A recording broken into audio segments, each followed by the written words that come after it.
As technology evolves, criminals and fraudsters will always seek out and pounce on emerging loopholes, vulnerabilities, and weaknesses. In the world of banking and financial services, where there's a lot to gain, criminal determination is only amplified. Are real-time payments amplifying the problem of authorized push payment or APP scams? And if so, how should the industry respond?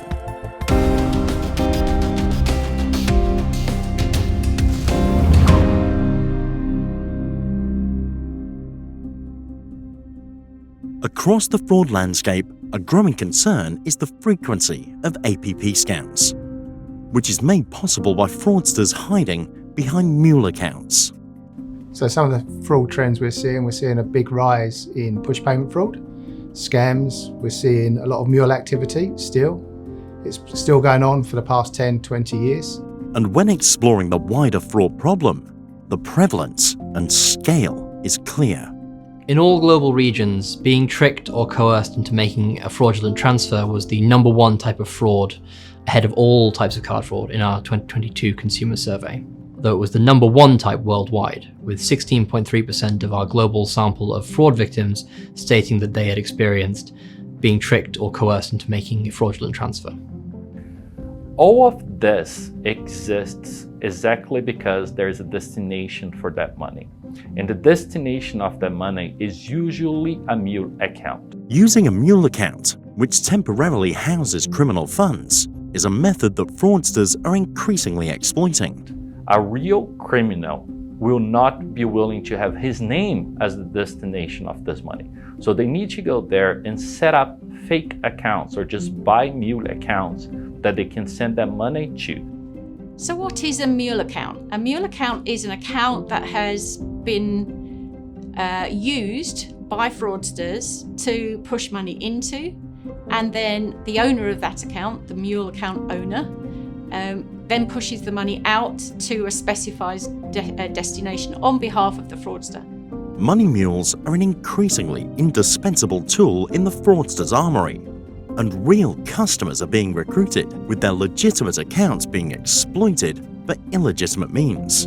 Criminals need mule accounts because account opening procedures are relatively strong, and if they can recruit a mule who already has an account open, and that account is an ordinary normal account and has raised no suspicion in the past, then it's almost like it's an effortless way of having to create an account into which money can be moved and then moved out. So if they can recruit accounts that are not deemed to be suspicious in any way, have been open for a long time, are clean as such, so it's almost like looking for a criminal that hasn't got a criminal record. Another strategy is where the criminals will actually buy an account or rent an account. So they go to universities, they pick up students, the students believe they're going to get some cash just by letting someone use their accounts, and at the end of the day that account will be used for criminal activity. The target demographic being recruited as money mules is expanding, and participation is being rewarded with financial incentives to those facilitating the fraudulent activity. Mule accounts can be recruited, as I said, in the age group of late teens, early 20s, but we've also heard from MasterCard that they are seeing the age of a mule account increasing now to between 20 and 40, which is a different trend. We're actually seeing a rise in the average age of a mule. So generally they've been around the 30 to 40. We're seeing a rise in the average age of a victim.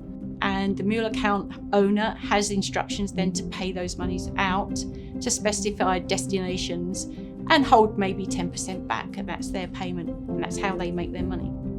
The rise in APP scams, as opposed to card fraud, is attributed to the increasing speed and direct access to cash, accelerated with real-time payments technology. So if you initiate the transaction, and especially with real-time payments, the money will be available for the criminal right away. So instead of what they used to do, which was compromising cards and going to do e-commerce, buying some products where they would need to go and sell those products on the black market, What they're getting now is direct access to the cash, so it's much faster for them if they pursue the scams path and get you to perform the transaction. Historically, fraud has been associated with financial losses, shown through money leaving accounts. But for banks, to combat the growing risk of mule activity and rising fraud scams, actively monitoring incoming funds needs to be high on their agenda. Where the banks need to start focusing now is on the validated source of funds. That's the ecosystem play. So there's a lot of effort now in terms of making sure that every peer, every entity involved in one of those real-time payment transactions do take some accountability and do have the proper controls in place to mitigate fraud from that perspective. And this is why it's important for banks to start looking at incoming funds and changing behaviours of accounts from being ordinary and good and matching the profile of the account as it was opened, to then having changing behaviours that mirror activities of fraud mule accounts, which is money coming in, lots of it, perhaps very regularly, and then money moving out very quickly.